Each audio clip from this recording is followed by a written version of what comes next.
નમસ્તે મિત્રો, સ્વાગત છે તમારું મારા આજના નવા વિડીયોમાં.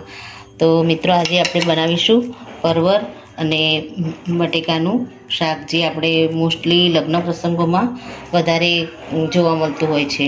તો પરવરને મેં છાલ કાઢી અને ઠંડા પાણીમાં ધોઈને રાખ્યા છે. આને આપણે ઠંડા પાણીમાં રાખીએ તો એ અંદરના જે બી હોય છે ને એકદમ કૂણા જ રહે છે અને પરવર જલ્દી પાકતા નથી. તો મેં આ રીતે કટ કરીને છોલીને રાખ્યા છે.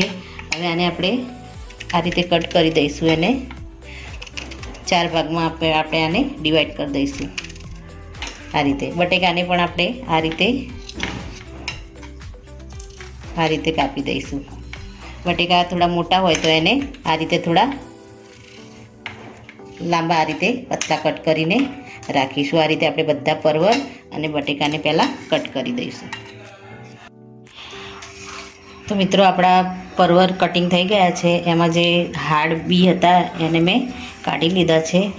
બાકી જે ચડી જાય એવા બી છે એને તો મેં રાખ્યા છે. હવે આ બંનેને આપણે ફ્રાય કરી દઈશું.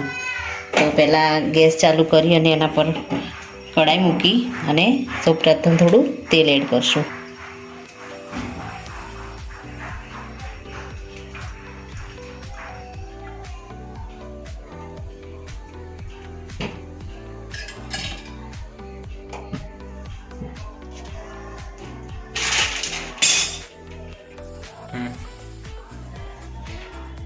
થોડું બટર એડ કરીશું. આપણું તેલ અને બટર થોડું થાય એટલે આપણે પરવર અને બટાકાને એમાં ફ્રાય કરી લઈશું.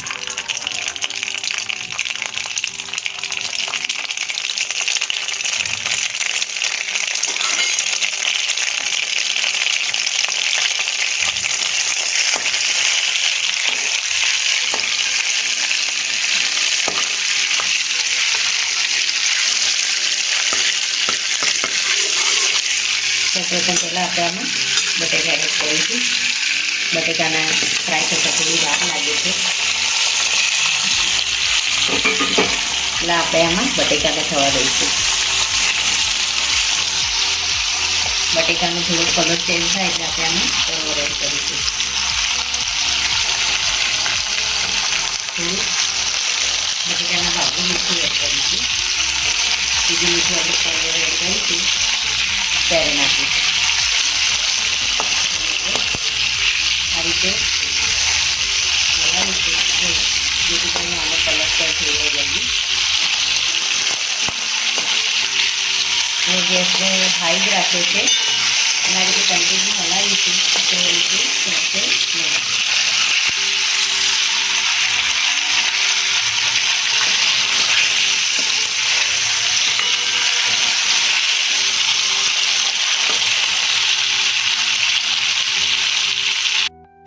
મિત્રો, આપણા બટેકા થોડા કૂક થઈ ગયા છે. હવે આપણે આમાં પરવરને એડ કરી દઈશું. પરવરને પણ આપણે આમાં થોડા ફ્રાય કરી દઈશું.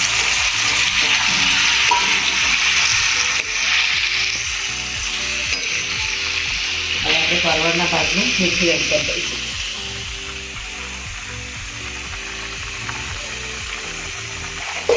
ત્યારબાદ થોડી હળદર એડ કરીશું.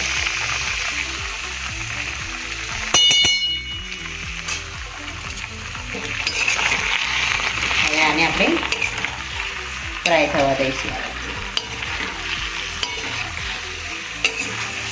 શક્ય હોય તો આપણે ઢાંકણ ઢાંકી અને આને થોડી વાર માટે એકદમ સરસ કૂક થવા દઈશું, જેથી કરીને આપણે પાછળથી ગ્રેવીમાં આપણે થવા દઈએ તો વધારે આપણે પરવરને કૂક થવા દેવા ના પડે.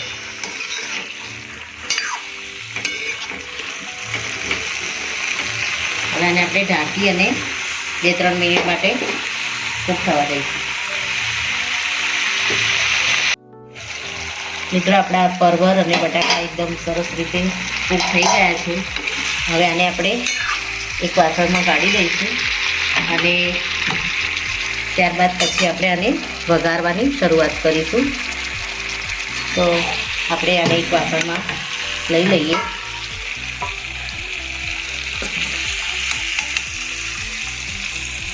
આ રીતે બધું આપણે આમાં વાસણમાં લઈ લઈશું અને પછી આમાં આપણે વઘાર કરવાની શરૂઆત કરીશું. મિત્રો હવે આપણે વઘારની શરૂઆત કરીશું. તો સૌપ્રથમ આપણે કઢાઈમાં તેલ એડ કરીશું.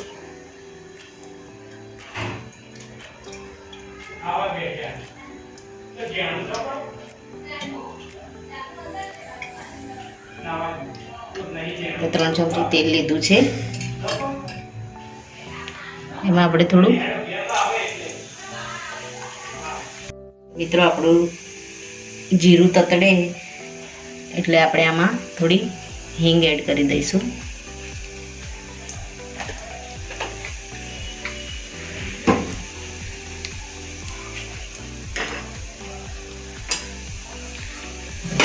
આપણું જીરું અને હિંગ આવી ગયા છે. હવે આપણે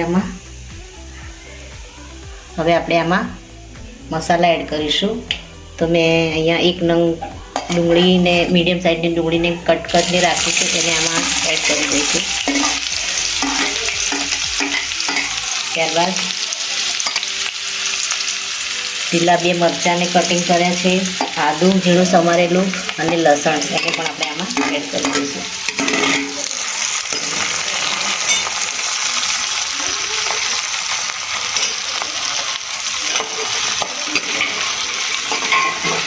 હવે આને આપણે થોડી વાર હલાવીશું. ડુંગળીને આપણે સોફ્ટ થવા દઈશું.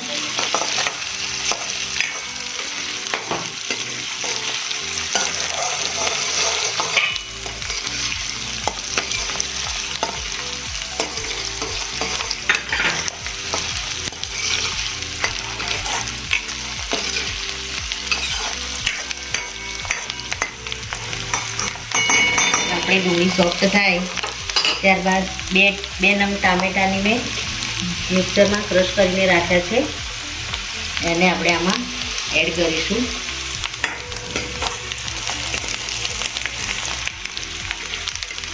હવે આપણે થોડું મીઠું એડ કરી દઈશું.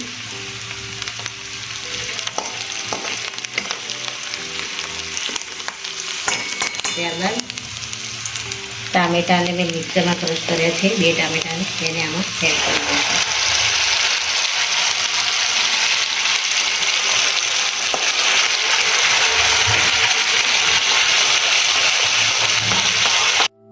મિત્રો આપણે આમાં તેલ છૂટું પડી ગયું છે. આમાં આપણે હવે થોડું પાણી એડ કરીશું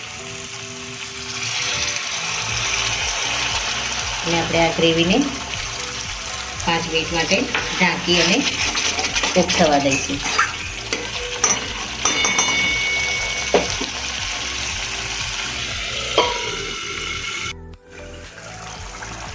મિત્રો આપણી ગ્રેવીમાં તેલ એકદમ છૂટું પડી ગયું છે.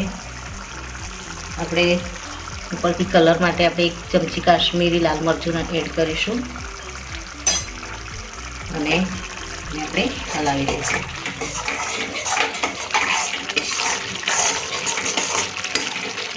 હવે આપણે આ જે પરવળ અને બટેકાને ફ્રાય કરી અને અલગ રાખ્યા છે એને આપણે આમાં એડ કરી દઈશું.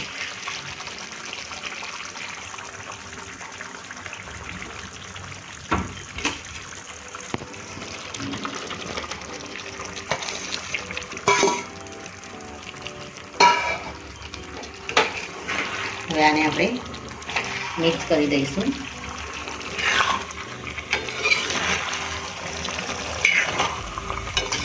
બે મિનિટ માટે આને મસાલા સાથે કૂક થવા દઈશું. આ રીતે હલાવીને આને હવે ઢાંકવાની જરૂર નથી, કારણ કે આપણી શાકભાજી એકદમ સરસ ચડી ગઈ છે. ઉપરથી આપણે 1 ચમચી મેગી મસાલો આપણે એડ કરીશું આમાં. ચમચી ત્યારબાદ ઉપર આપણે ઝીણી સમારેલી કોથમીર એડ કરી દઈશું.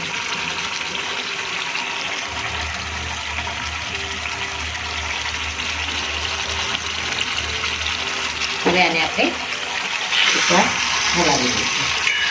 તો મિત્રો આપણું પરવર અને બટેકાનું શાક એકદમ રેડી થઈ ગયું છે.